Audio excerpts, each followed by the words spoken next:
Se seu instrumento não tá certo, traz que eu conserto. Oi, gente, estamos aí de volta com o Traz que eu conserto, aqui com o Ângelo D maiúsculo de Vita. Você não ia. Não é isso? É isso mesmo. Ângelo D maiúsculo de Vita. Por aí. Que é diferente, né? Porque, é bem diferente. Por ser italiano, bom, o Ângelo, para quem não conhece, é o Ângelo. Sim. Ele é um cara que me ajudou muito a minha vida inteira. Bom, para quem não sabe, ele é monge.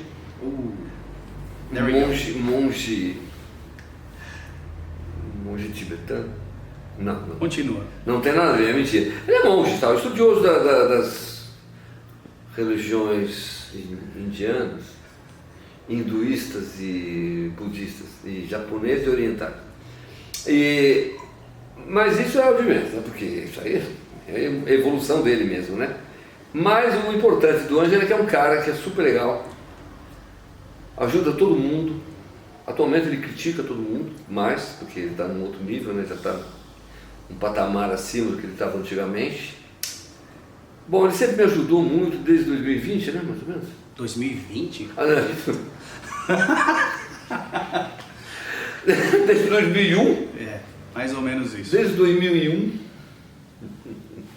É uns 20 anos que ele vem aí me arrumando minhas coisas, eu bagunçando, ele arrumando, eu me bagunçando. Uma coisa, né? Bom, mas como o nome próprio diz, ele é o Anjo, né? O Ângelo. Esse cara é muito legal, meu amigão, meu irmão. Fala agora o que você quiser. Caramba. Essa é só a introdução, né? Agora corrige Sim. toda essa apresentação e explica. Sim, vamos Não, lá. agora você fala tudo o que é verdade, o que é mentira.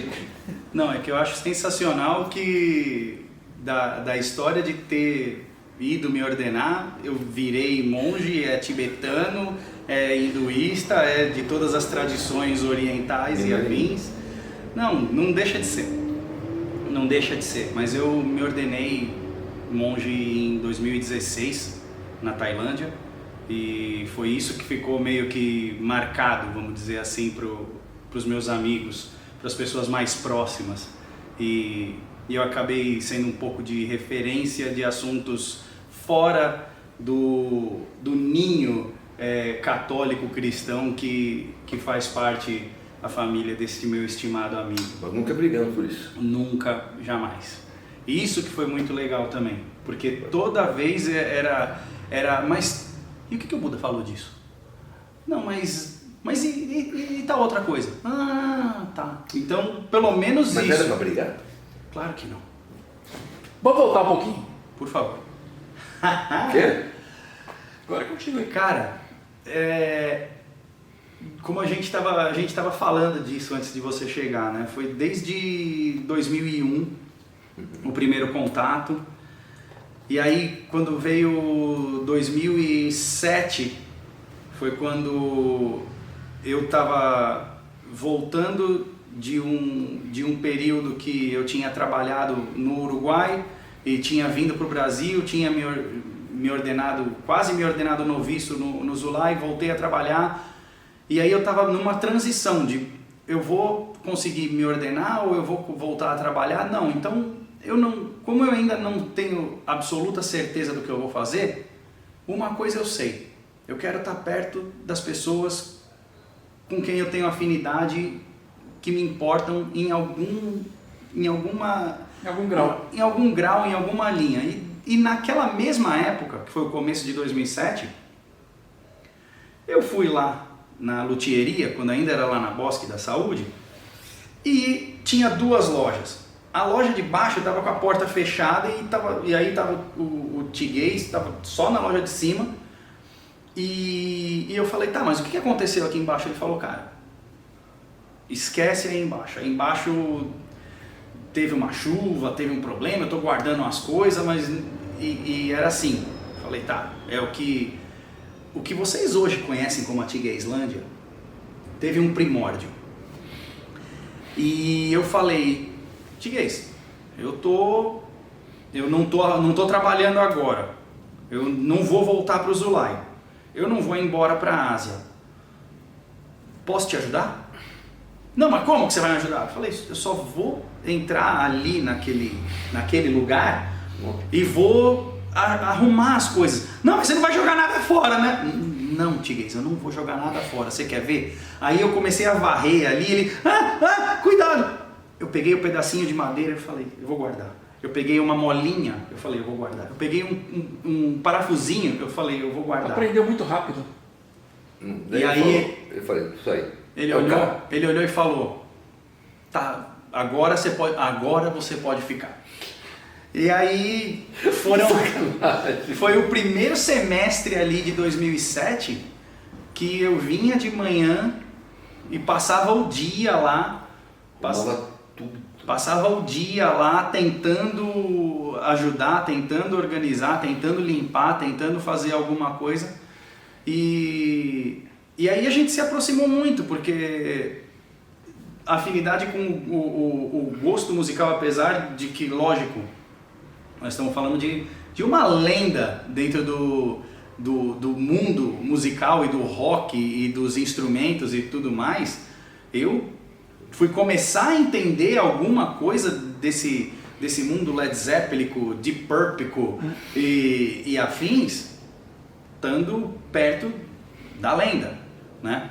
E chegava o pessoal que toca em tudo quanto é lugar e vinha com seus instrumentos e tal, não sei o que, até, enfim, artistas vinham trazer seus instrumentos e para regular, para fazer, trocar corda, enfim.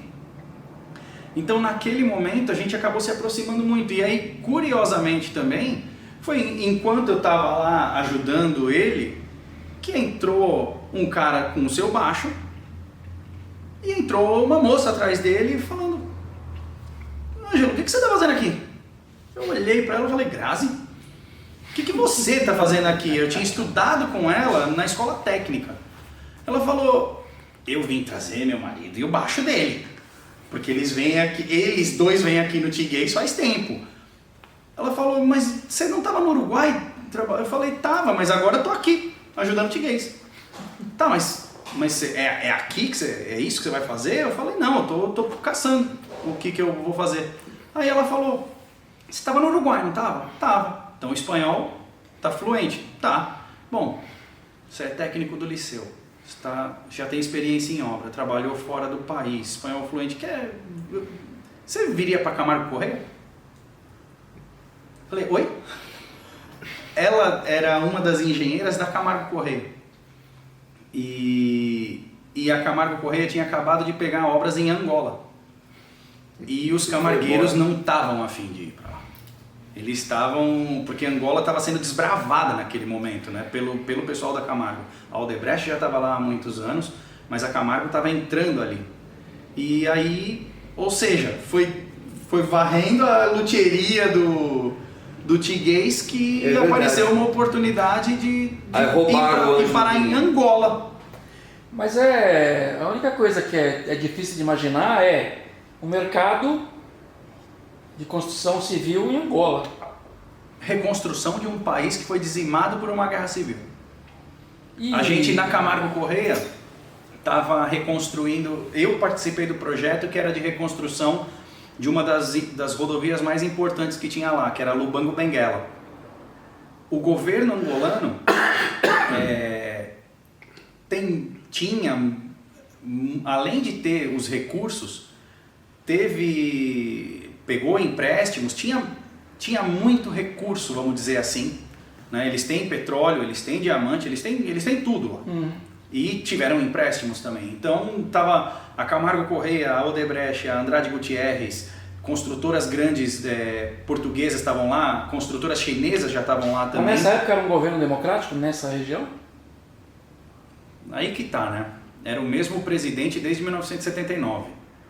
Então, não sei, sempre sendo democraticamente reeleito, né? Por assim dizer. Eu não sei como é que tá a situação lá hoje, mas naquela época era o Zé Eduardo dos Santos, que estava desde 79. E nós estamos falando de 2007. Então, a guerra tinha acabado em 92, salvo engano. Mas ainda tinha muita coisa para reconstruir. Então a Camargo estava lá em projetos de construção de avenidas na capital, de linhas de transmissão no interior, e de rodovias também no interior. Então eu fui parar lá nisso, né? E só aconteceu porque eu estava lá com o Tigas. Então teve uma aproximação grande por causa de afinidade pessoal, musical e a gente pôde sempre... Tocamos junto. Ele tem um vídeo. Você põe aí pra ele depois, tá? Vai mandar o vídeo pra vocês e põe aí. Vai ficar o link aqui embaixo na descrição para vocês, então... Você vai pôr eu tocando com ele. Nossa, tive a honra de poder estar no mesmo palco em 2 músicas com esse rapaz aqui tocando baixo. Na época ele era músico ou ele tocava baixo? O que ele fazia? Amigo, ele mostrou a que veio. Ele tocou We're an American Band com a Bolerama e tocou Good Times, Bad Times com a Leda. E eu tava cantando com essas duas bandas. Eu dei a canja nas duas. Foi sensacional. Mais ou menos, né? Porque fazia só uns 10 anos que eu não tocava já.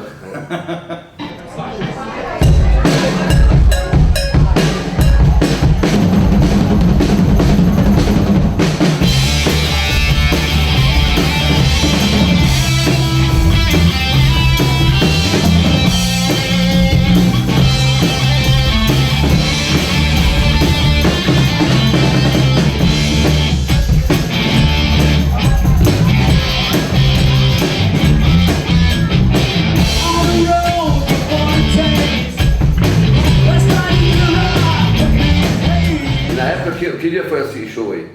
Foi junho de 2011. Eu já fazia 10 anos que eu não tocava, porque eu toquei em 2001 a última vez, 2002 no máximo. Fazia 9 anos que eu não tocava. Não, mas foi Eu só violão. Foi inenarrável. Foi o... Primeiro, imaginar que ele fosse sair dali da esquina da Bosque com a Bertioga pra chegar no Café Piu Piu numa terça-feira de noite, né? Que ele fosse aparecer, não só apareceu, né? Não só foi como tava ele com a Laura lá. Eu falei, meu, é muita honra, não é inacreditável que eles tenham vindo. Agora, você veio, você vai tocar. 1, 2, 3, 4. Good times, bad times, you know I had my share. When my woman fell in love from a brown-eyed man, when I just don't seem to care. 16, I fell in love with a girl as sweet could be. Only took a couple of days that she got rid of me. Oh, that she could be all mine and love me through the end. But when I whispered in her ear, I lost another friend. Oh, good times, bad times, you know I had my share. Vou tocar o quê? Aí eu já dá o setlist na mão dele. Tá, essa aqui então. Não, e dessa outra aqui? Essa aqui então. Então, beleza. Mas é como eu estava falando, a afinidade veio por todos os lados, né? Você levou o baixo, que é o Kay. O Kay foi o motivo de eu conhecer. Lá. Nossa. De eu conhecer o cara. Aí eu lembro quando a gente viu, o que eu falei do seu baixo assim que eu vi? Você falou, cara, esse baixo não é o que você falou que era. É uma merda, mas nossa, que legal esse baixo, cara. É uma merda, mas é legal pra caralho. Eu meti no pau muito, porque é um baixo com cara de velho, cara de Mosrite, de Teisco, um baixo velho. Eu não gosto dessas coisas. Um corpinho de SG e a escala curta. Aí, corpinho de SG, tá. Aí acho que passaram 20 anos agora, 22 anos, ele trouxe de volta, meu. Eu olhei o baixo, meu, falei, puta, mano, que baixo, meu. Aí eu falei, que marca que é? Eu pesquisei lá, é um Kay. Você falou que era um Washburn, não, um Pivot, não, não, Aria. O cara que tinha vendido tinha falado que era um Aria Pro. Falei, isso aqui não é Aria, isso aqui não é nada. Quando ele foi puxando do bag assim, ele olhou, meu, não é Aria, porra de Aria Pro, o quê? Aí eu falei, isso é um lixo, pô, mas é legal, mas eu gostei dele assim, mas com receio. Quando ele trouxe agora, faz o quê, 2 semanas, 3? Sim. Eu li o baixo, falei, nossa, mano. E como tem vindo esses baixos antigos para eu reformar, eu tinha arrumado do Reginaldo o Mosrite, não, o dele é o Mosrite. É o Mosrite. Salvei o baixo dele, troquei uma tarraxa super legal, que é aquela, é uma pata de pato, a coisa de virar, e uma tarraxa estava quebrada. Eu falei, essa aqui está enroscando um pouquinho. Falei assim, vou abrir, pode ser que tenha uma sujeirinha, alguma coisinha. Quando eu abri, a tarraxa estava quebrada, mas era tão grossa dentro do negócio, e ela ficava tão precisa que a engrenagem, sabe aqueles negocinhos que vira aqui, que tem na tarraxa? É aquilo ali, né? Estava quebrado. E mesmo quebrado, funcionava. Não sei como, é impressionante. Só que nós trocamos a tarraxa, botamos uma Wilkinson que vai no Hoffner. Ficou lindo e o baixo animal. Então você estava começando a pegar os baixos velhos, já tinha pego um Precision, já tinha pego o Gretsch, peguei um monte de coisa. Quando ele chegou com isso aí, eu falei, mano, que legal esse baixo, mano. Isso aqui dá pau naquele Mozart. Aí ele falou que era um key. Aí o Davi foi, vamos ver o que é esse baixo. Ele falou, é americano. Aí o Davi falou assim, eu falei que não é, eu falei, isso aqui tá cara de japonês. Aí ele falou, vamos ver. Aí ele entrou, o Davi entrou lá. Não, o Diego falou assim, key. Pô, mano, eu botei key, apareceu um Teisco. Botei o captador, o baixo era Teisco, que fabrica esse tal de key, que é um K. É um Kzinho. Só que aí louco. É um K assim? É um K assim. Só que como você tá tocando assim, o K fica parecendo um A. É, parece um A. Mano, eu falei, e o captador tava com o imã solto. Então você tocava e fazia, parecia um sino nele. Falei, vou ter que colar o captador, mas tá perfeito, né? Troquei as cordas, minha porta-elétrica tava tudo curto, lá dentro, uns curtos de terra. E uma, como é que é? Uma blindagem. Uma blindagem que não era blindada, aquela blindagem de alumínio que o cara põe um monte de alumínio e não tem ligação com parte nenhuma, então não é nada, é um captador de barulho. Exatamente, é uma... Fazia um puta barulho e não tinha terra. Uma antena. Aí eu tirei, botei o terra, fiz um terra, aterrei todos os alumínios com cobre, juntei todas as... Eu vi lá, aqui tem um risquinho. Fui juntando tudo, ficou mudo, silenciosinho, só que aí eu percebi que estava com microfonia. Falei, meu, tá descolado, deixa ele aí. Ele queria ensaiar na quarta, dançou. Aí eu peguei, abri ele no dia seguinte, abri tudo, puxei, tava o ímã solto, e o ímã solto da carcaça. Então ele batia no metal, que é tudo ferro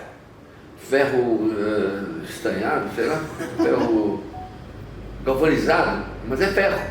Então o ímã bate, então ele fica batendo, dá um puta problema. Aí eu colei e ficou, agora dá pra tocar. Mano, eu acho um puta som, funcionando tudo, muito top. Tá vendo? É por isso que... Foi por isso que ele foi lá.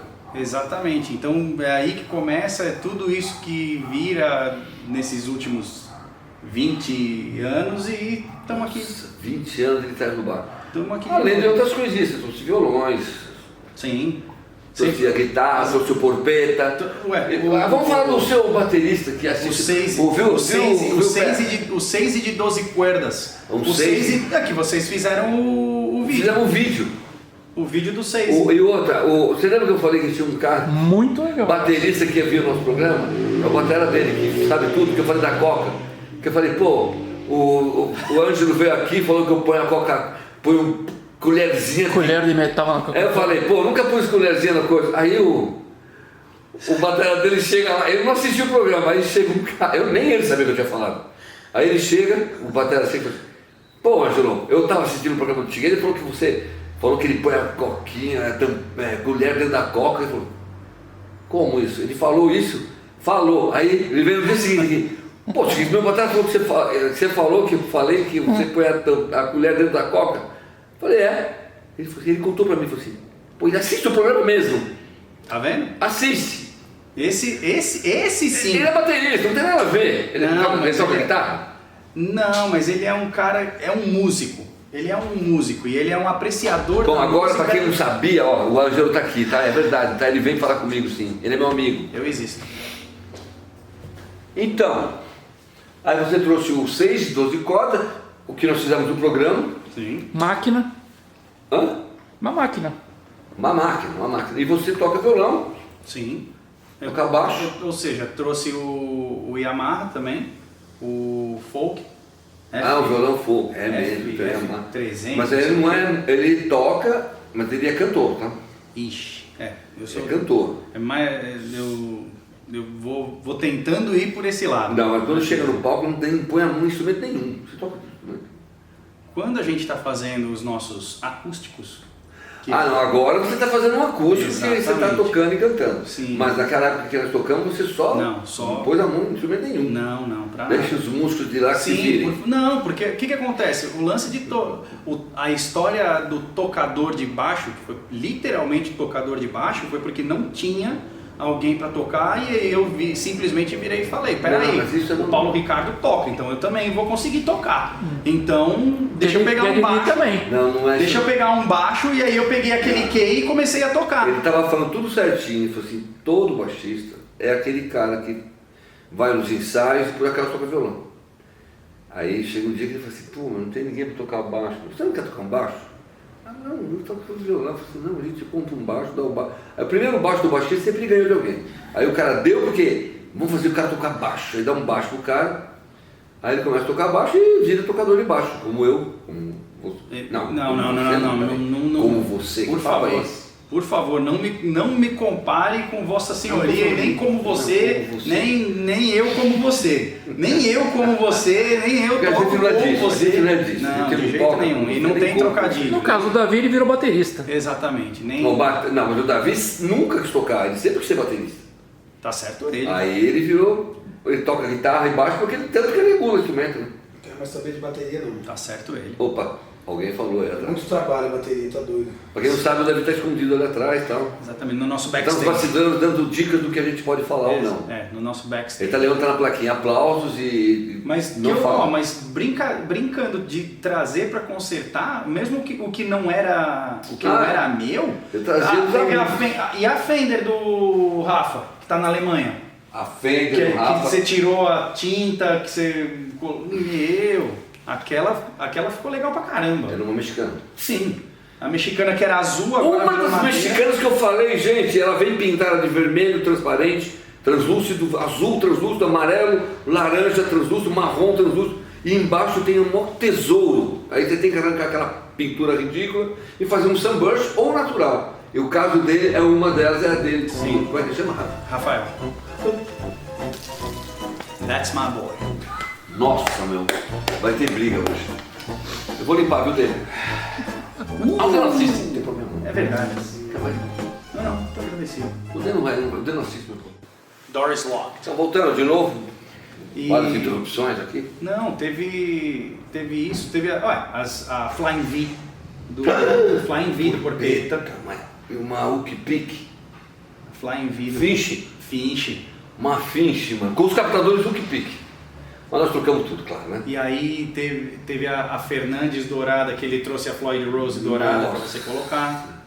Eu vendi minha Fernandes dourada, linda fendinha, puta, era demais. Mas pegou uma Fender Giannini vermelha na troca. Você não saiu ruim não, fica tranquilo.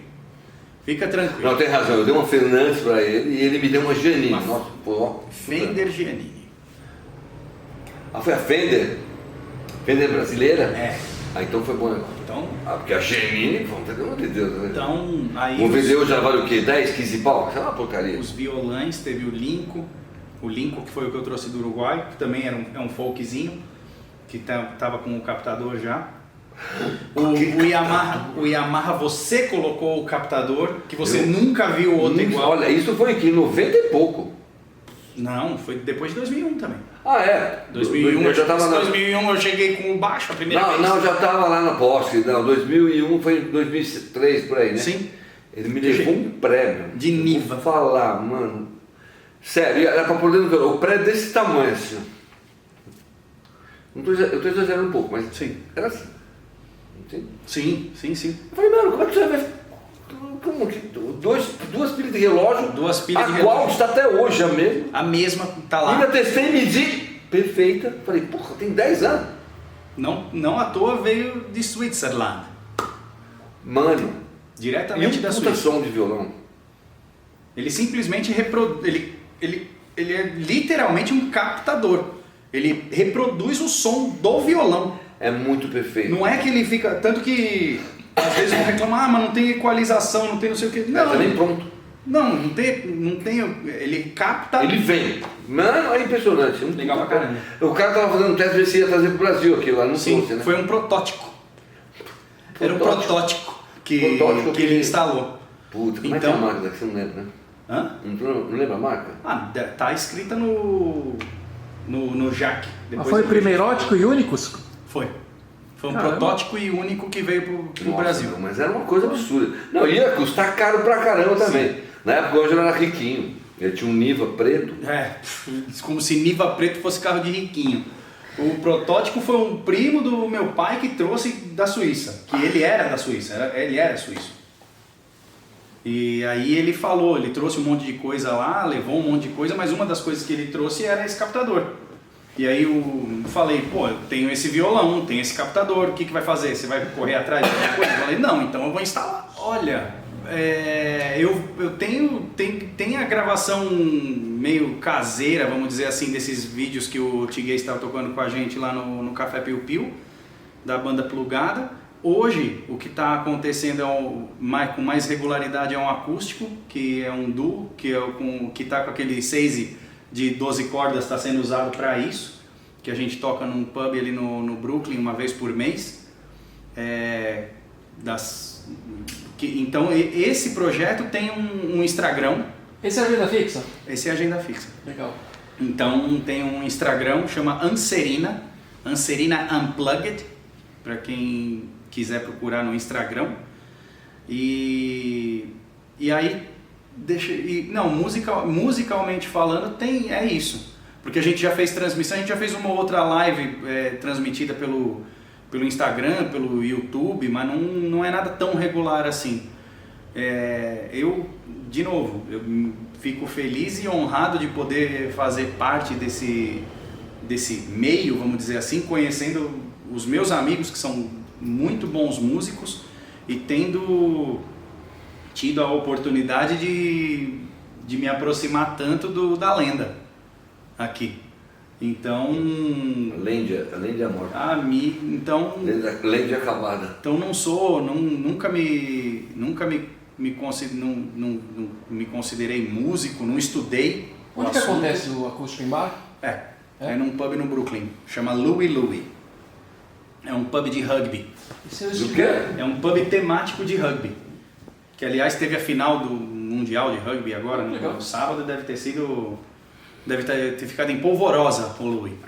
Então a Vocês gente... estiveram arrastando o seu Antônio Carlos um dia desses lá e ele vai ser também obrigado a subir e Por favor! fazer Eu uma já passei canjinha. várias que eu já fui e Nossa! falo que não toca. Não dá, mano. Me dá choque na mão. Ó. Não tem Olha, eu faço essa. assim, ó. Pá! Meus dedos estão fazendo. Tem choque, vou ficar eu quando ele aparecer ali. Ah, só de eu ir já vai ser bom. Vai. E o choque vou dar nele se ele não subir Não, ali então, mas eu não consigo mais fizer tocar. umas Ó, eu tô 2, aqui, 3 ó. ou 18. Eu já mostrei, ó, minha mão não dobra, ó. Olha isso, gente. Não, não, é a única vez que Essa mão não dobra e meu dedo também, ó, não vai, ó. Esse aqui vai, esse aqui. Agora eu tô fazendo uns exercícios aqui, ó, tá quase, ó. Mas olha a diferença. Esse dedo não vem pra trás. Ué, eu não toco nem com a minha mulher, pô. Mas eu tive a chance também de tocar uma vez, de cantar enquanto eles estavam tocando lá em Ibiúna. Lembra? Ah, na minha chácara. Saiu Uma bateria invisível. com a bateria invisível e os violões de Tiguez e Demian fazendo Um baixolão, eu tocando baixolão, o Demiana no violão. Meu. E meu amigo Igor, ele tem um aparelho que não tem nada, é só as baquetas, o negócio É a do pé. bateria mesmo, aquela bateria virtual. Cara, Sim, tá? que tem uns Tem nada. espelhinhos que ele Porque tem um coloca. computador, fica as peças assim, É, então você sintoniza ali, você fala, bom, o tom, você olha pro computador, tá aqui, pum. Aí fica toda a bateria ali. Ah, mano, Bem legal. Não, ali... eu toquei um.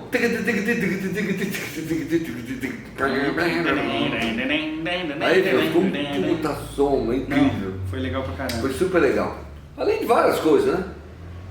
Sim. Tocamos essa, tocamos outras, não lembro. Não, mas cara, estávamos juntos. Essa aí foi demais, né?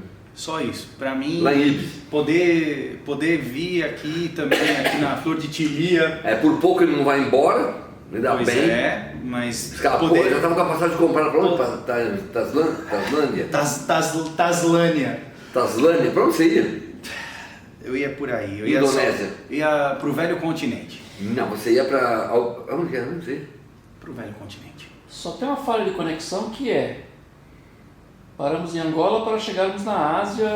Ixi, Não, ele estava lá em Angola, foi trabalhar lá. A cronologia, então vamos lá, uma rápida cronologia dos fatos. 2001, conheço Tiguez. 2003, vou embora para o Uruguai. 2005, volto do Uruguai e entro no Templo Zulai. 2006, saio do Templo Zulai, volto a trabalhar na mesma empresa, volto para o Uruguai durante um tempo e volto para o Brasil. 2007, fico varrendo a luthieria na Bosque da Saúde. Primórdios da Tigueslândia. E aí, em julho de 2007, embarco rumo a Luanda. Fico em Angola 2007 2008, volto para o Brasil, fico na sede da Camargo Correia. E aí em 2011, Tiguez toca com a gente no Café Piu Piu.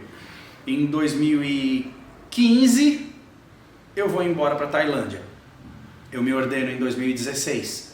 Eu saio da Tailândia e vou para o Sri Lanka em 2017. E em maio de 2018 eu volto para o Brasil. E depois disso teve uma pandemia. E depois disso estamos aqui. Teve a pandemia e a gente não lembra mais nada que aconteceu. Foi um tempo que sumiu. Exatamente. Esse tempo não existe. Então vi ele se mudar. O fato de você ir para o Sri Lanka mudou alguma coisa na tua ideia de... Não, muito pelo contrário. Foi a chance que eu me permiti de continuar praticando o budismo na mesma linhagem que é essa Theravada que eu tinha comentado, mas num local que me remetia muito mais ao que poderia ter sido o ambiente do Buda histórico, porque no Sri Lanka, culturalmente, etnicamente, é muito mais parecido com a Índia, né? Então, o país foi povoado para ser uma ilha budista pelo Ashoka em, acho que 2.300 anos atrás. Então, tudo lá remete a isso, né? Diferente da Tailândia. A Tailândia 2.300 anos? 2.300 anos atrás. Porque o Buda histórico foi 2.600 anos atrás. E aí foi aproximadamente 2.300 anos atrás que o budismo chega no Sri Lanka.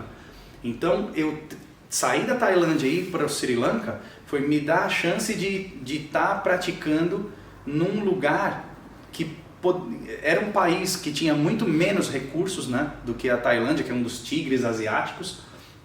Então, era diferente, era mais raiz, vamos dizer assim. Eu tive muito mais com monges estrangeiros do que com monges singaleses, né, com monges locais, mas eram monges que estavam lá há muitos anos e estavam praticando única e exclusivamente seguindo ali as regras e tentando fazer a coisa da forma mais crua possível, vamos dizer assim. Então foi um ano bem bacana. Vamos falar da musicalidade primeiro, né? Não tinha, literalmente falando, porque uma das coisas que você tinha que dissociar era entretenimento. Então, você não ouvia a música. Foi a forma ritmada que se encontrou de facilitar a memorização de ensinamentos. Então, você entoar os ensinamentos de uma forma ritmada e de uma forma relativamente melódica facilita com que você memorize. Foi essa a ideia. Então, apesar de que para o ouvido leigo soa musical aquilo, não tem função... Decoreba. Exatamente. Então, a gente, a cada 15 dias, nas luas novas e luas cheias, a gente reunia os monges para recitar as 277 regras em Pali. Então isso durava, e aí um monge era designado para fazer isso, enquanto os outros estavam ali atentos e prestando atenção a isso, porque é disso que a gente é feito, era isso que a gente fazia parte. Então a recitação das 277 regras em Pali feita ritmada e feita de uma forma audível, ainda que num idioma que já não é mais utilizado, durava uma coisa de 1 hora, né? Então, quem vê de fora fala, não, eles estão fazendo uns mantras, a gente estava citando uma por uma das 277 regras que a gente seguia. Tem alguma que você consegue lembrar? A tradução dela ou ela ipsis literis? Cantada. Não, a tradução... Ela dita. Não cantada.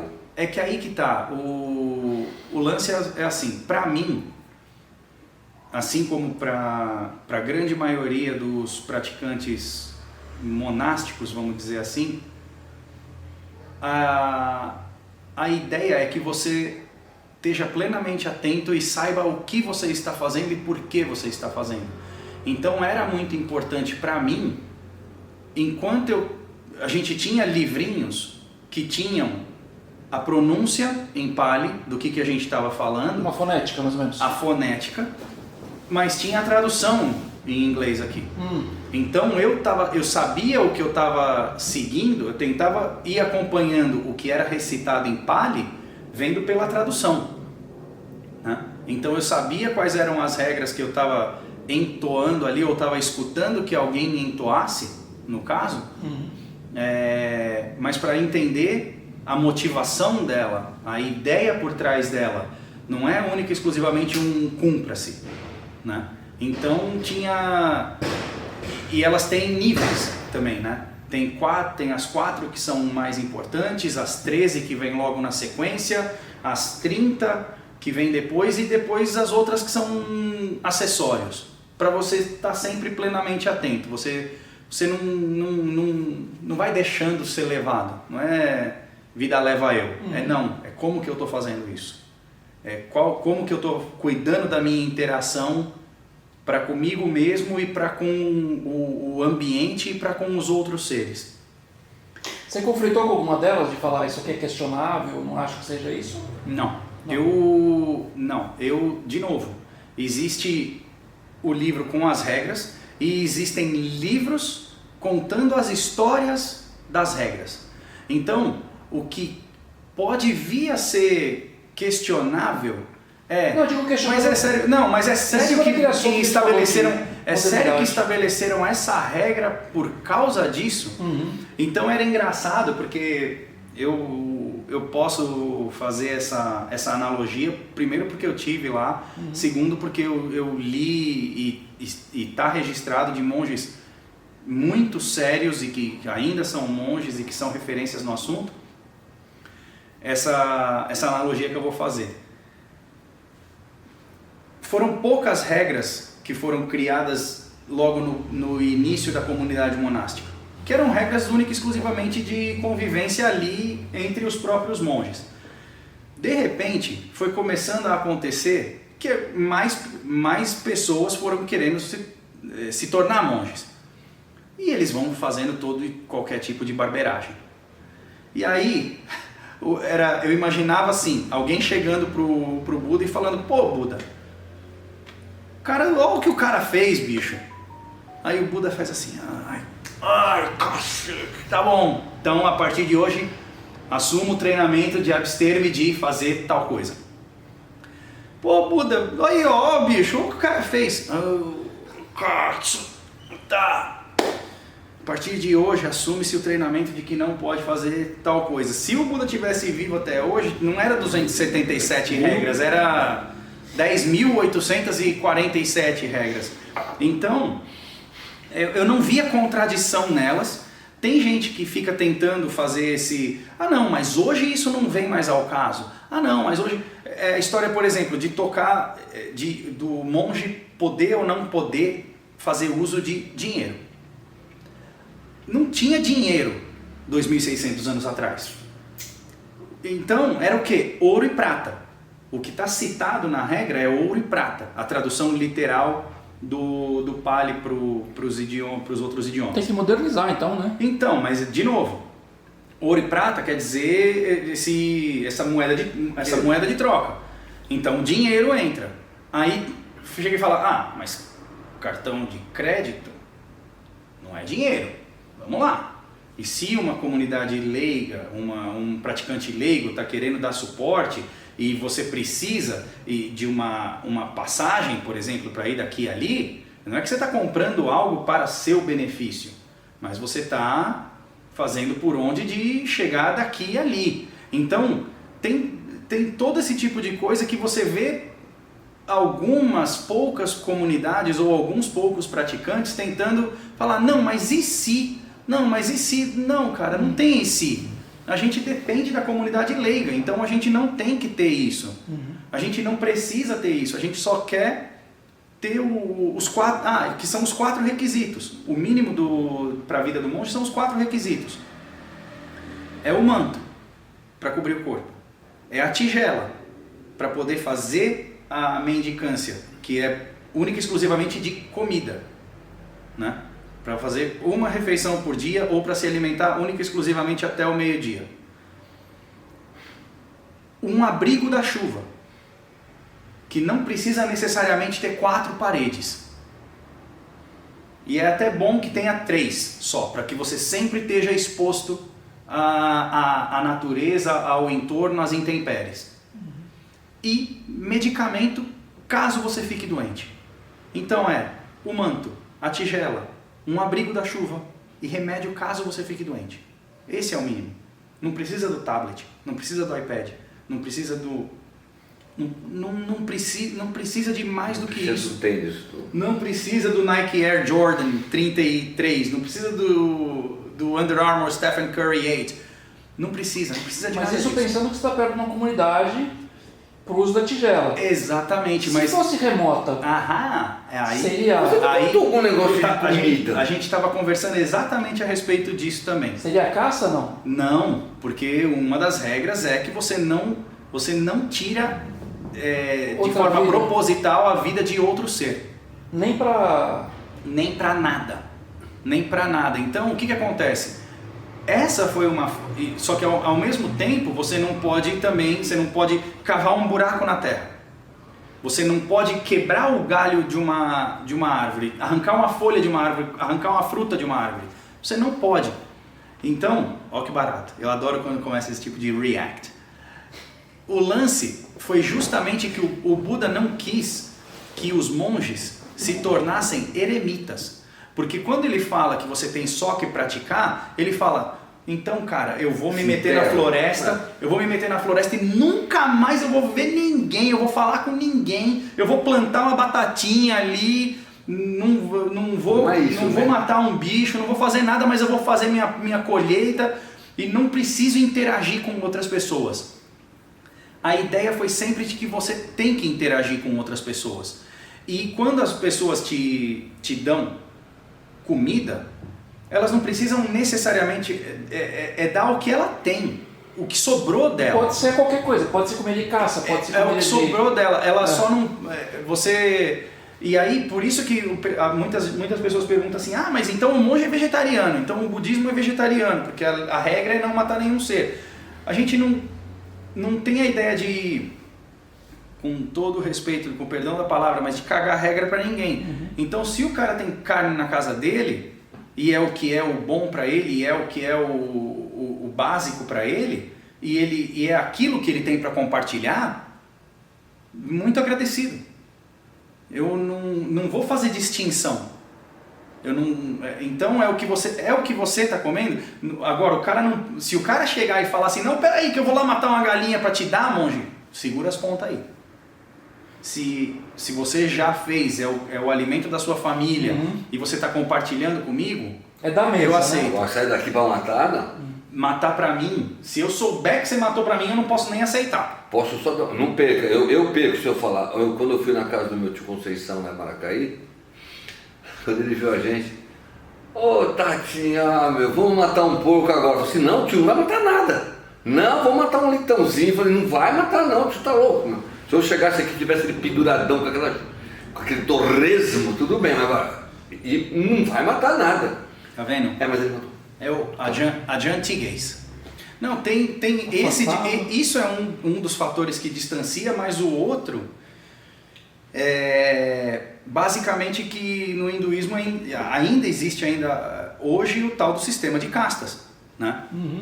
Você tem os Brahmanes, você tem os Kshatriyas, você tem os Vaishyas, você tem os Shudras e você tem os Párias. Isso é bem da Índia, né? Sim, e do hinduísmo. E então, quando você nasce numa determinada casta, você morre e você volta naquela casta. Você não existe, é o que eles chamam de estamental, de sociedade estamental. Você não tem migração entre castas nem depois da morte. E o Buda vira e fala assim, bicho, não é muito por aí não. Você pode não só voltar como humano, mas são 6 reinos de existência ainda por cima. E tudo depende do teu karma, que tem a ver com a intenção por trás da ação. Então não é o que você fez, mas a tua intenção por trás daquilo que você fez, que faz com que você vá ou mantendo a possibilidade de voltar como um humano ou eventualmente subir uns 2 degrauzinhos ou descer uns 2, 3 degrauzinhos. O que seria para baixo? Os 3 reinos inferiores de existência dentro dos ensinamentos budistas seriam o reino dos animais, o reino dos fantasmas famintos e os infernos. Os infernos. O quê? Os fantasmas famintos? Insetos? Infernos. Aos infernos. Infernos. Então, que são dominados pelos que seriam os 3 venenos, né? Que a gente fica tentando pela prática de autoconhecimento e de meditação, a ignorância, a raiva e a ganância, por assim dizer. E o cara consegue evoluir lá, estando Sim. rebaixado? Sim. E sobe? Sim. Mas é muito mais difícil. As possibilidades são muito...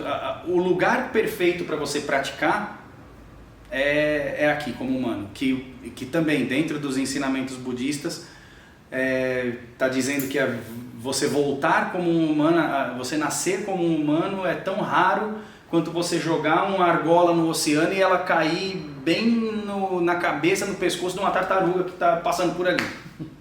Então, dá para você subir, dá para você descer, mas, de novo, que são coisas que você vai praticando e você vai interpretando e você leva em consideração que pode ser tudo aqui e agora.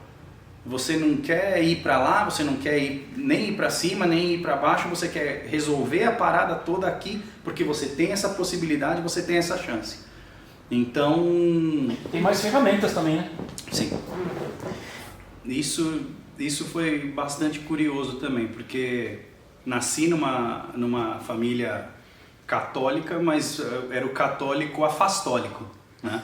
Então era o católico que não íamos a missas, não fazíamos grandes ritualísticas, mas eu estudei num colégio salesiano, grande parte da minha vida, no colégio de Santa Inês, no Bom Retiro, e cada um dos membros da minha família tinha uma visão e um certo direcionamento espiritual, por assim dizer, né? Então, os meus pais tinham a visão deles e tinham as práticas deles, filosófico-religiosas, por assim dizer. O meu irmão já tinha uma outra visão, um outro encaminhamento. A minha irmã é taróloga, astróloga, terapeuta de regressão a vidas passadas, e eu simplesmente olhava para eles e falava, esses caras estão tudo doido. E aí foi por intermédio de uma conversa e de uma experiência que eu tive com um grande amigo meu, Eric Galani, que estava participando de uma religião japonesa na época. E aí ele começou a tentar me mostrar como é que funcionava, como é que deixava de funcionar, e aí eu comecei a ver afinidade naquilo, né? Eu sempre tive afinidade pela cultura oriental, mas até aquele momento não tinha nada envolvido com espiritualidade ou religião. E a partir dali eu comecei a fazer meio que um caminho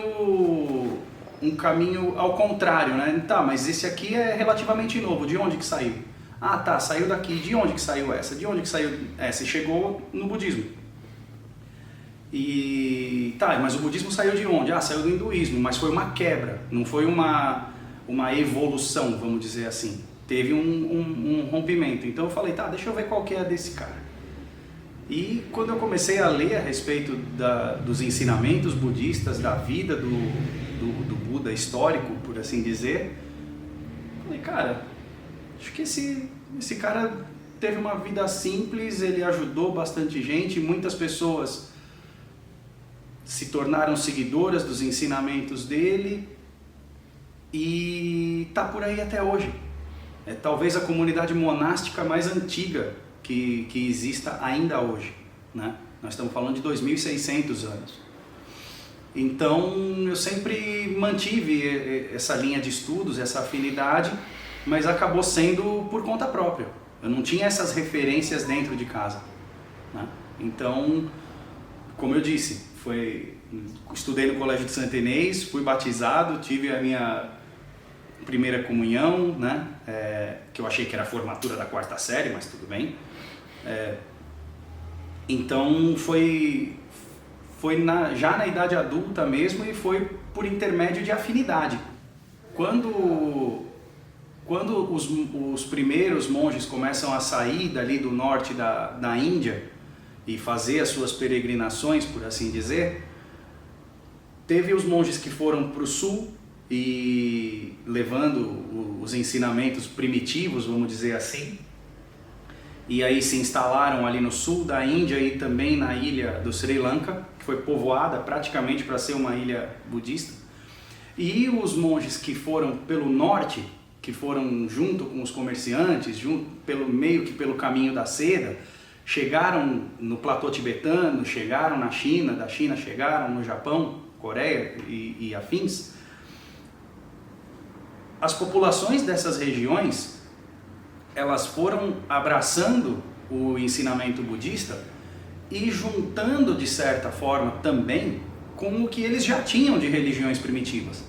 Então o budismo tibetano, por exemplo, ele tem bastante do Bon, que é uma religião primitiva daquela região. O budismo chinês, ele vai ter bastante coisa que tem a ver também com o taoísmo e com histórias da cultura chinesa. O budismo japonês, ele tem bastante do shintoísmo, que é a religião primitiva do Japão. Então, eles têm o core, vamos dizer assim, dos ensinamentos é o mesmo, né? Os 3 selos do Dharma, as 4 nobres verdades, o nobre caminho óctuplo e outras terminologias mais específicas. Mas eles têm um monte de outras coisas que tinham a ver com história, religião e cultura daquela região. Então, eles estabelecem determinadas ritualísticas que têm a ver com aquele modus vivendi, com aquele modus operandi. Então não é necessariamente ou exclusivamente budista toda essa questão ritualística que foi incorporada no budismo japonês. Porque pode ser que seja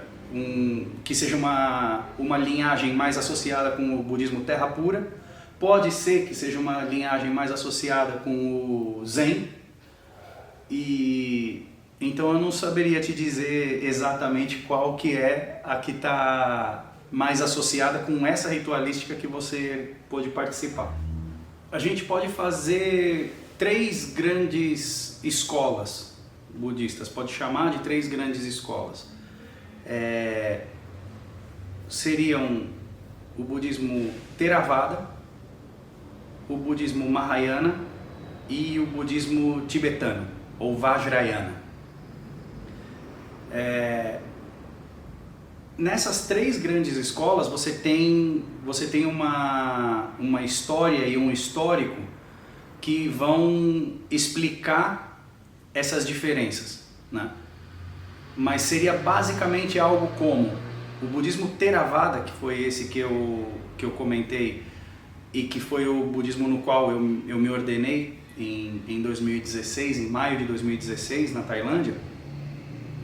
Ele procura seguir o que são considerados os ensinamentos primitivos do Buda histórico, que foi o príncipe Siddhartha Gautama, que viveu no norte da Índia,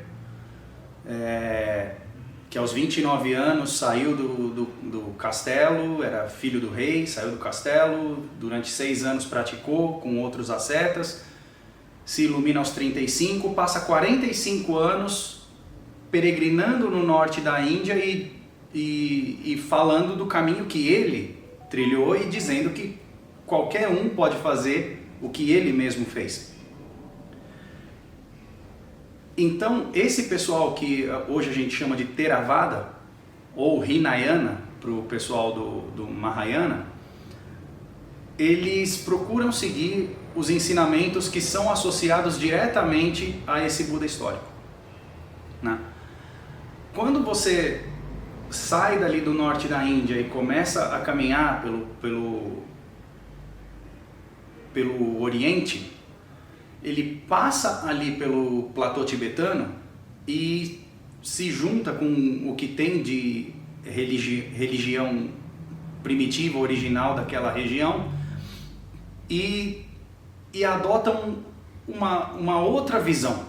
Então ele fala, tá, então a gente pode chegar lá onde chegou o Buda, mas a gente também pode escolher voltar para ajudar os outros seres também.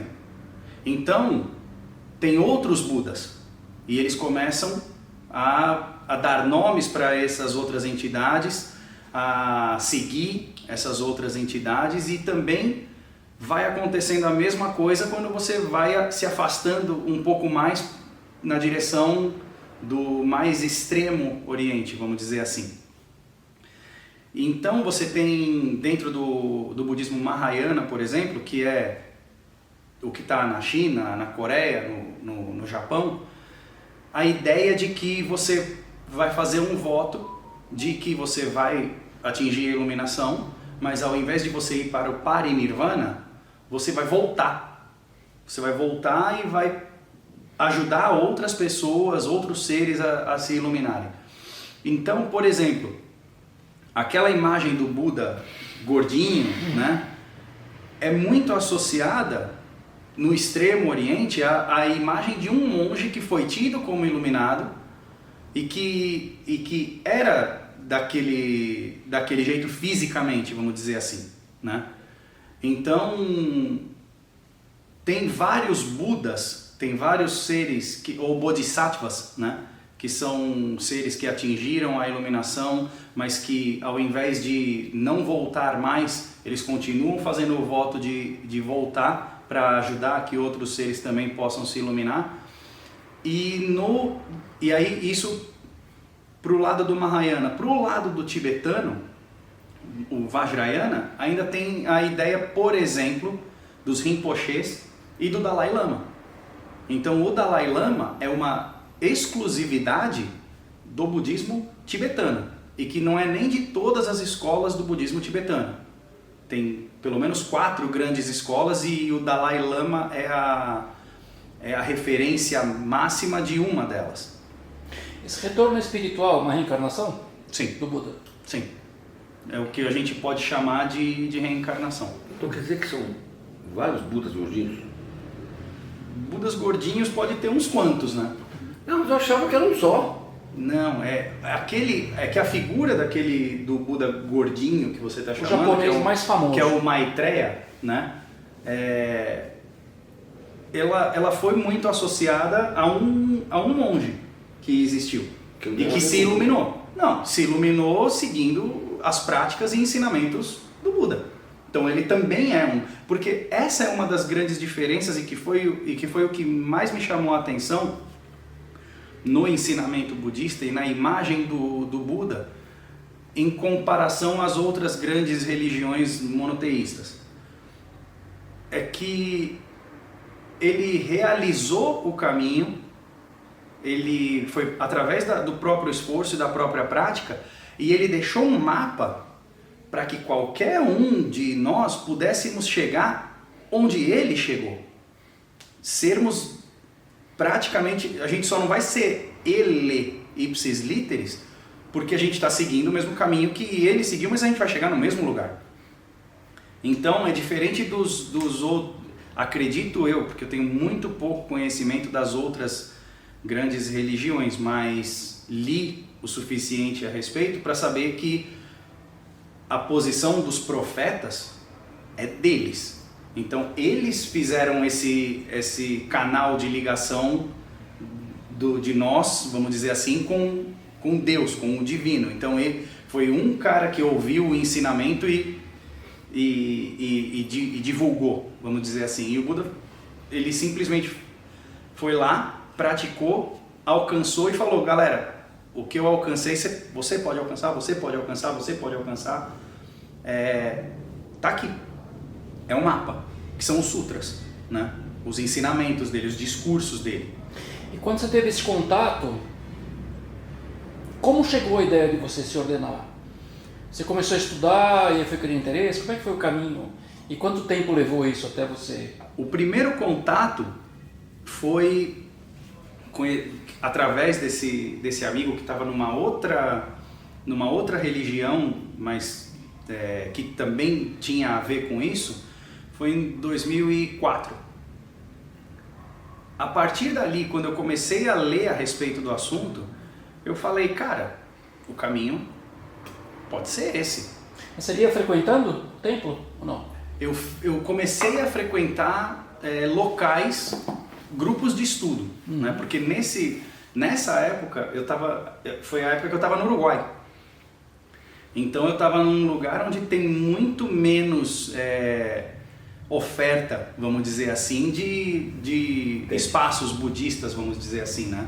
Estamos falando de um país de 3 milhões de habitantes, 3 milhões e 500 mil. A capital, 1 milhão e 500 mil, é um bairro daqui de São Paulo. Então tinha menos oferta, mas já tinha internet na época, né? Então comecei a pesquisar pela internet e descobri que aqui no Brasil tinha começado um projeto no Templo Zulai que chamava Universidade Livre Budista. Falei: cara, é por aí. Voltei para o Brasil porque me interessou muito a possibilidade de que eu iria dedicar a vida a estudar esses ensinamentos e divulgar esses ensinamentos que para mim faziam sentido. E eles eram de uma vida simples, né? De entender as coisas e principalmente o que é o iluminar-se? É ver as coisas como elas são, não como nós gostaríamos que fossem ou como nós achamos que sejam. É ver as coisas como elas são, se livrar de todo o apego e toda a aversão. São as duas faces de uma mesma moeda. Então eu falei: cara, é isso, eu vou estudar o assunto, praticar o assunto e tentar fazer com que mais pessoas vejam sentido nisso também e cara, pode ser um negócio legal. Então a ideia da ordenação é você se dedicar em tempo integral a algo que você vê que faz sentido e que na possibilidade de que realmente hajam tantas vidas, que não apenas essa, mas as próximas, eventualmente, sejam tão simples e tão boas e tão saudáveis. Então a ideia de você de se ordenar era isso, né? Era dedicação exclusiva a um assunto que eu via como sendo vital. E, da mesma forma como tem essas diferenças, vamos dizer, dentro do catolicismo, no budismo também tem. Então um monge na tradição Theravada, ele praticamente não pode nem tocar em outras pessoas seguindo determinadas regras, né? Ele não tem mais esse tipo de interação. Ele está se dedicando única e exclusivamente a viver conforme as regras, vamos dizer assim. Mas você tem alguma relação entre você perder a pureza no toque? Não, é você observar o que gera esse tipo de interação, né? Então, por exemplo, um dos grandes objetos de apego é o toque, é a sensação, é o apego ou a aversão que são gerados a partir dessa interação. Então, quando você faz por ter menos disso, né, você consegue observar se você está sentindo falta disso, se você está vendo isso como sendo algo muito importante, mas você está se observando. É o que a gente sempre chama de autoconhecimento. A gente fica sempre querendo conhecer o outro, fora. E a prática de meditação tem a ver com você olhar para dentro. Então, se você se ordenou, se você está abdicando de uma vida leiga, vamos dizer assim, para se dedicar única e exclusivamente a tentar trilhar o mesmo caminho que o Buda trilhou, ele abriu mão, ele abriu mão de uma vida de príncipe, de esposa e filho recém-nascido, para poder descobrir do que se tratava tudo isso. E quando ele consegue, tanto que depois quando ele consegue fazer isso, a esposa dele é uma das primeiras praticantes monásticas mulheres, o filho dele se torna monge Mulher de também. Hã? Mulher de quem? Do Buda. Yashodhara era o nome dela. E ela foi, sim, ele também, e eles tiveram Rahula. O filho não veio para seguir a linha. Seguiu, ele também se ordenou monge. Mas eles não voltam como família, então? Não, eles são monges, eles são praticantes. Então, por isso que eu estou falando, é uma outra visão. A gente tem uma tendência de ficar tentando encaixar histórias de 2.600 anos atrás, de um contexto cultural e completamente diferente do que a gente tem hoje, e a gente fica com as nossas limitações e com os nossos rótulos tentando, não, mas como que ele fez isso? Mas, nossa, será que ele teve que pagar pensão?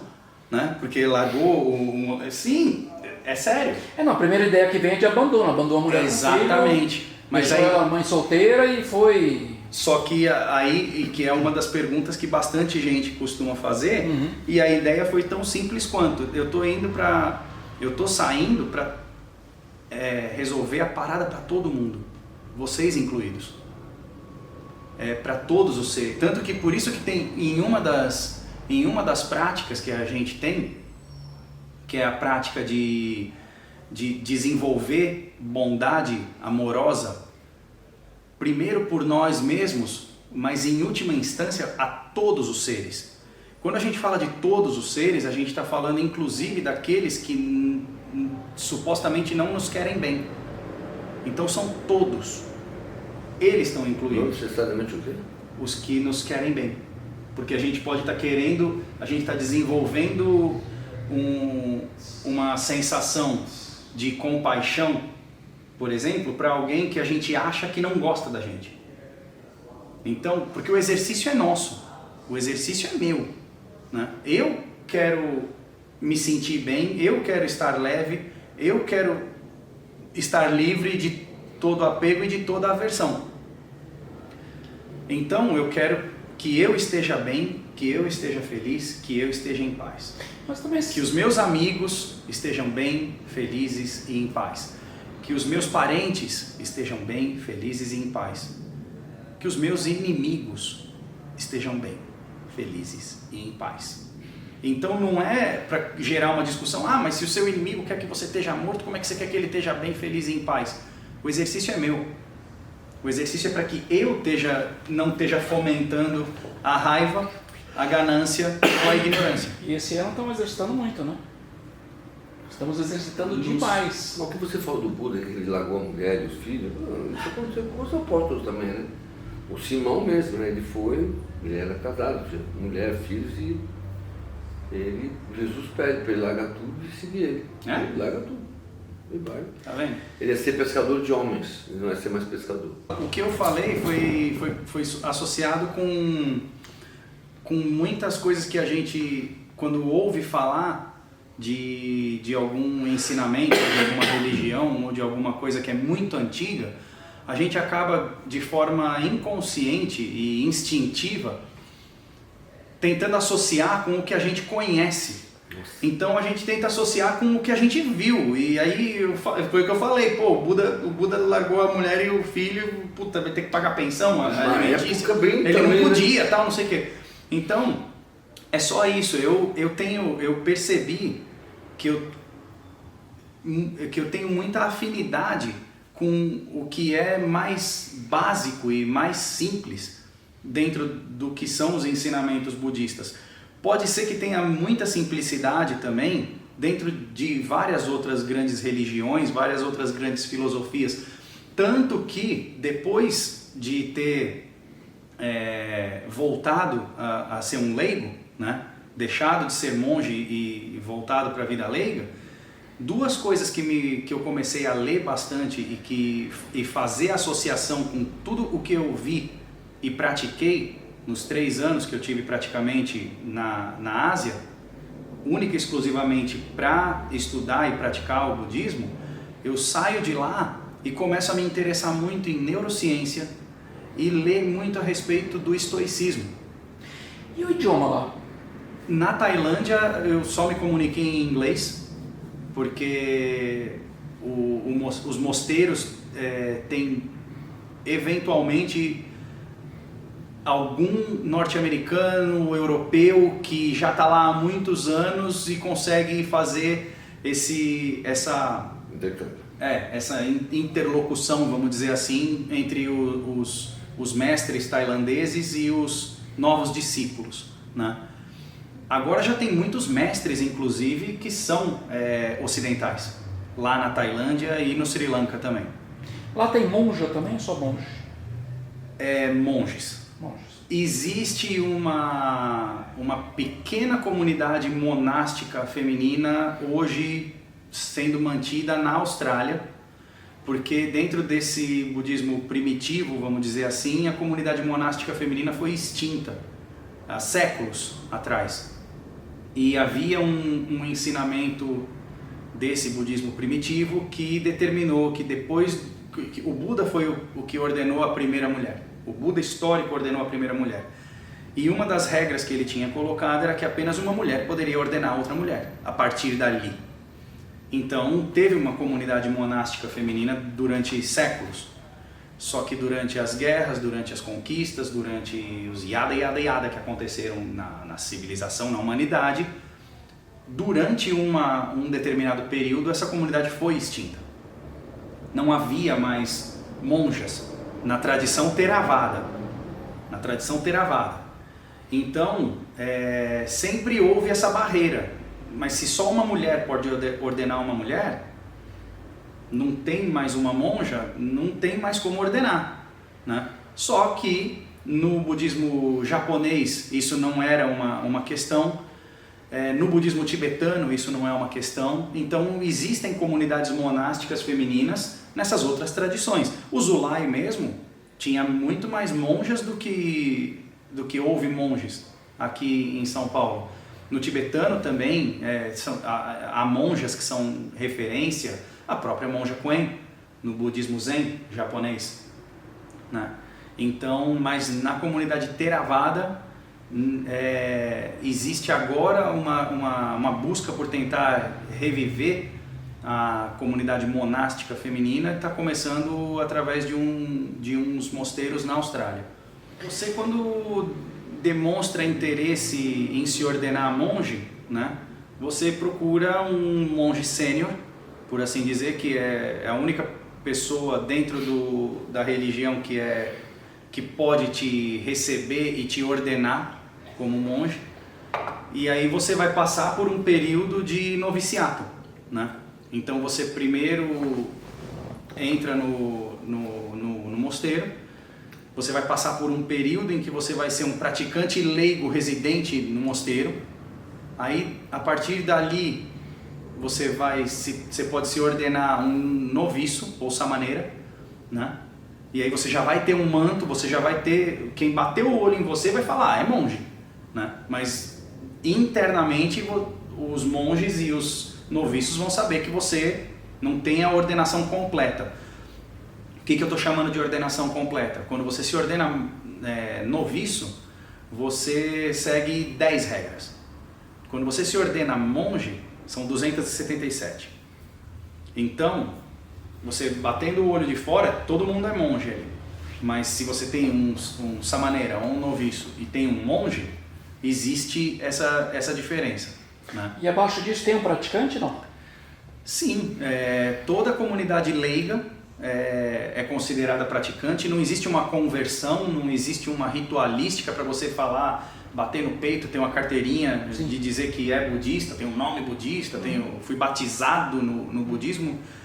Não tem, né? Você, em alguns lugares, para que a pessoa se sinta mais parte do movimento, eles fazem, não, então vamos lá, depois que você fizer o retiro de 10 dias, eu te dou um nome em japonês, um nome em chinês, não sei o que, você corta um pedacinho do cabelo, uns raspa a cabeça e tem uma comoção ali.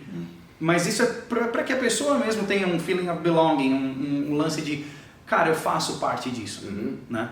Mas não é uma necessidade.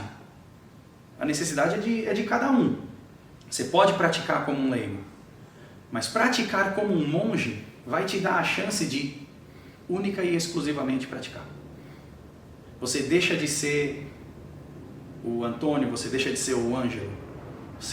Você ganha um nome em Pali e você deixa de ser o filho de tal pessoa, o irmão de tal pessoa. Não, você é só um monge. E aí, resumindo, você conheceu o Tiguês e desistiu da... Eu estou tentando convencer ele de fazer isso. Fazer o quê? Se ordenar. Vou me ordenar. Só para cortar o cabelo, tô brincando. O cabelo dele tá legal. Vou me ordenar. O cabelo dele tá legal. Cheguei até uma certa idade que já está na hora de eu me ordenar, né? Alguma coisa. Você tá deixando os outros te ordenar. Tá todo mundo ordenando. Tá todo mundo te ordenando. Eu que não me ordeno. Não, tô... Mas voltando, então... outra diferença, né? As pessoas falam, mas então você ainda é monge, porque tem monges, quando você se ordena no budismo Zen, você tem a possibilidade de continuar tendo uma vida leiga, você pode se casar, você pode fazer outras coisas. No budismo Theravada, uma vez que você deixou de ser monge, você não é mais monge, você não faz mais parte da comunidade monástica, né? Então você não está mais seguindo as regras, você não usa mais o manto e você é um leigo. E aí para você retornar, tem que passar tudo de novo. Sim. Todo o processo. Sim. Então, se eu quiser voltar um dia, eu teria que começar tudo de novo. Então, eu só aproveito o ensejo agora para agradecer a oportunidade, antes de mais nada. Não sei como é que isso pode vir a ser publicado, e pedir desculpas por qualquer coisa que eu tenha compartilhado que não esteja de acordo com a afinidade de outras pessoas. Aí eu já te respondo já. Não tem nada a ver comigo, por exemplo, eu sou católico. Eu estou lavando as minhas mãos. Não, eu já respondo já. Não tem tá nada a ver com isso, gostando? porque o católico não acredita em reencarnação. Meu budista sim, mas isso não quer dizer nada. Não, o cara já desligou lá atrás, não é? O cara não gostou e já desligou lá atrás. Por mais que na minha manipulação, edição... As nossas desigualdades religiosas não quer dizer nada. Sim. É porque ele acredita numa reencarnação, volta e não volta. Nós não acreditamos nisso. Só isso, não tem nada fora do comum. E eu creio em Jesus Cristo, em Deus. Eu não sei nem se crê em alguma coisa. Existe uma pessoa que você crê? Vamos deixar isso para o próximo episódio. Opa, ótimo. E aí é o seguinte, para encerrar... Seu Tiguês está muito participativo hoje, seu Tiguês. Qual é a situação ou evento que mais marcou Ângelo na sua vida? Como é que é? A pergunta é simples, hein? Não é nada budista aqui. Qual evento? Qual evento, momento da sua vida, recordação, memória, ou que valha, de Ângelo na sua vida que te marcou mais, que você lembra? Quando a gente tocou. Do baixo dele eu fico lembrando quando ele levou. Eu lembro do Niva. Mas o inesquecível foi a gente tocar no Piu Piu. Você tem as imagens aí, ele tocando de saia, todo. Tocando de saia. Não, quer dizer. É um kilt. Mas tava com uma meia comprida, bem estudantezinha de colegial. Tava lindo, lindo. Brincadeira, gente, ele tava de escocês. Isso é muito cringe, né? Mas tudo bem. Como é que chama? Skilt. Kilt. Kilt. Kilt. Não, kilt. Em uma delas só. Na outra já tava. Sério? Já tava de civil. É verdade? Na American Band eu tô com o kilt, na Good Times, Bad Times eu já não tô mais. Não, mas é pior que fica legal, meu. Porque não tinha aquele cara do. Que banda que é que entrava? O Guns N' Roses? Sim, o Axl. O Axl usou também uma época. Então, é a mesma. Xadrezinho, aquela coisa lá de. Mas na Escócia, inclusive, é igualzinho também. E dizem que eles não usam nada por baixo, é verdade? É. Você tava de cueca.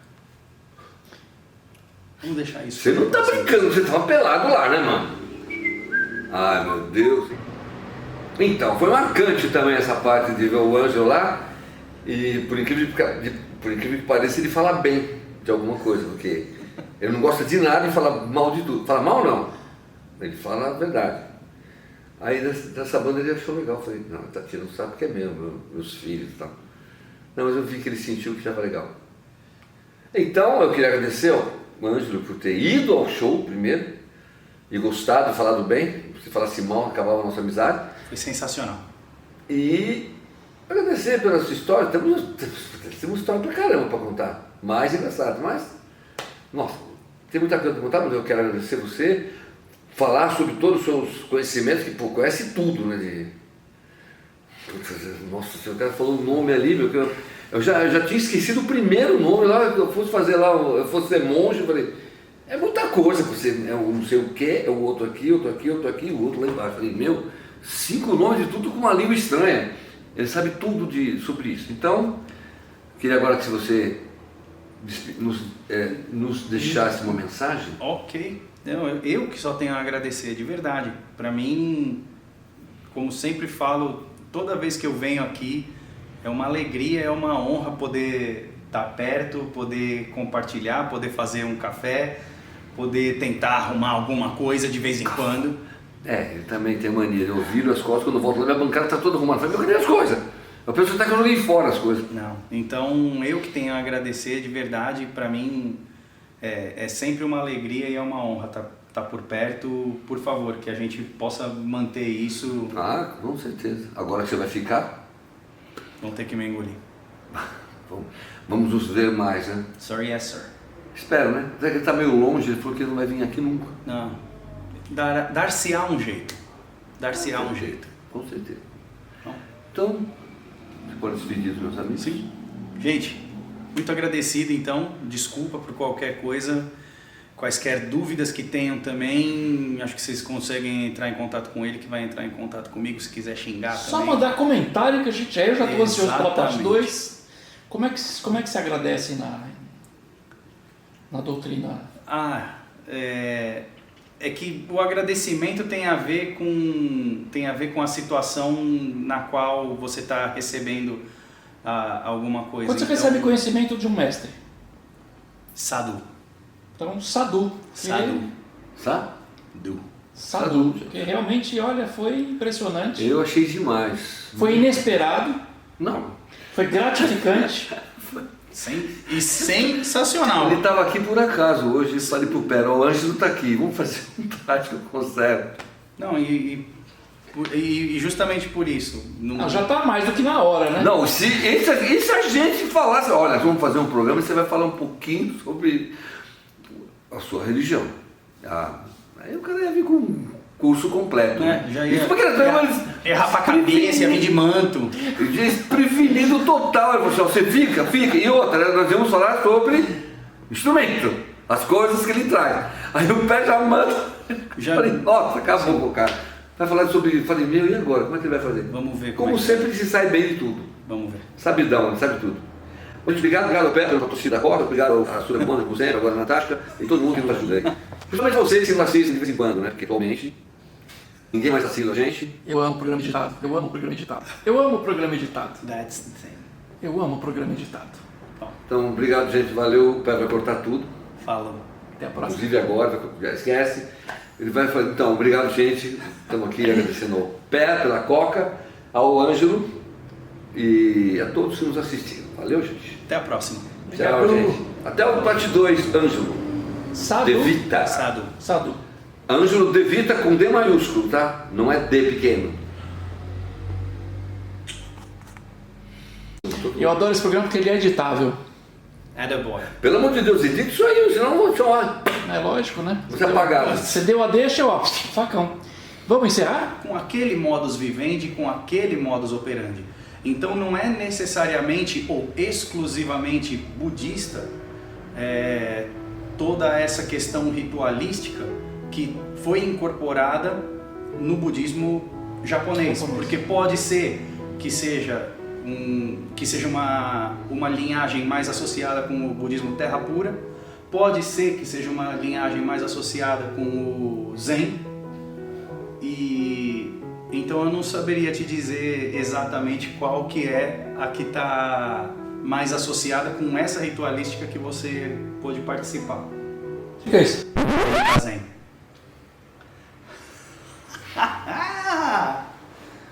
Você encontrou o Buda? Tá. Nossa, você estava falando, você estava viajando lá nas cascatas do Então, de Himalaia. ele veio falando disso já desde... Não, ele estava falando, estava imaginando ele lá numa cascata assim, embaixo da cachoeira, pensando. É que eu fico imaginando o meme que a gente tem dele. Com as pernas cruzadas assim, falei, Ele tá de jaqueta e tá escrito assim, fizeram dele, não foi eu que fiz. Tá assim, nossa, que interessante, ele olhando assim. não, mas é gozado, isso acontece na missa também. Eu estou lá assim, né? E o padre fala alguma coisa, eu começo a imaginar uma coisa, quando eu fiz, eu falei, caramba. Ele tava falando agora, eu estava imaginando ele, numa cascata, meu, um monte de árvore. Você foi para aquele lugar cheio de planta? Eu morei em duas reservas florestais, Peraí, então vamos tinha, manter tinha sim um monte de planta aí. Não, é que eu lembro que ele falou de um Não, mas vamos manter ali. floresta, que ele foi conhecer um cara que ficava no meio do mato. Sim. E eu viajei nesse negócio e fiquei olhando assim. Eu vou colocar café na tua coca.